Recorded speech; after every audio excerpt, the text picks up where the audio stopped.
Nous allons voir maintenant un nouveau tutoriel sur jeanpierrevillet.com sur EBP2I facturation classique 2019 sur tout ce qui concerne l'ergonomie et la navigation.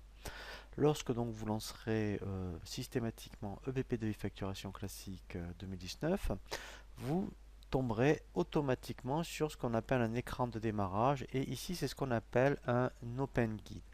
Donc en fait, cet Open Guide ici reprend l'essentiel des fonctionnalités que vous allez utiliser sur EBP2 Facturation Classique 2019, puisque dans un premier temps ici, vous allez créer vos articles, vous allez créer vos clients pour que ensuite, après, vous fassiez donc des documents de vente aussi bien des devis que des factures pour procéder ensuite au règlement et grâce au tableau de bord, vous allez analyser votre activité commerciale.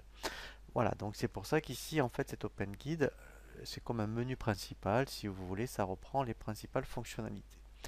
Ensuite, effectivement, vous allez avoir ce menu de navigation à gauche que je vous invite à utiliser puisque on peut aussi bien, dans un premier temps, utiliser ce menu de navigation que ici, je dirais de façon traditionnelle, aller sur ce menu horizontal que proposent, je dirais, tous les logiciels, mais pour vraiment optimiser l'utilisation du logiciel, je vous invite donc à utiliser ce menu de navigation qui reprend pour chaque menu, vous verrez ici un Open Guide. C'est-à-dire que dans le menu vente, voilà, quand je clique sur Open Guide des ventes, j'ai ici les principales fonctionnalités du menu, puisque effectivement, dans un premier temps, on peut trouver ici que c'est un peu fastidieux de naviguer à ce niveau-là pour éventuellement trouver l'option qui vous intéresse.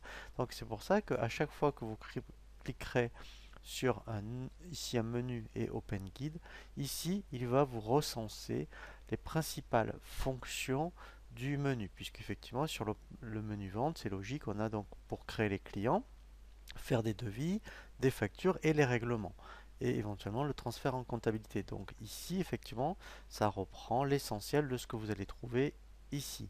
Mais l'avantage d'utiliser ce menu de navigation, c'est qu'ici, vous avez des tâches. Et donc, en fait, effectivement, il y a certaines options qui ne se trouvent que dans les tâches, que vous ne trouverez pas dans le menu horizontal.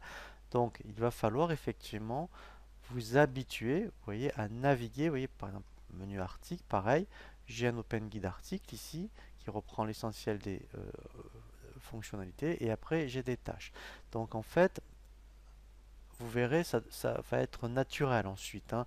Si vous vous habituez à utiliser ce menu de navigation, et bien après la deuxième ou troisième utilisation, naturellement, vous allez vous habituer à utiliser ce menu, sachant que nous avons ici un menu favori puisque vous allez pouvoir vous personnaliser l'utilisation du logiciel, c'est-à-dire que pour, mettons, vous voulez systématiquement voir les articles ou créer article, bien, vous allez cliquer une fois sur article, vous ferez bouton droit, et là vous ferez ajouter aux favoris.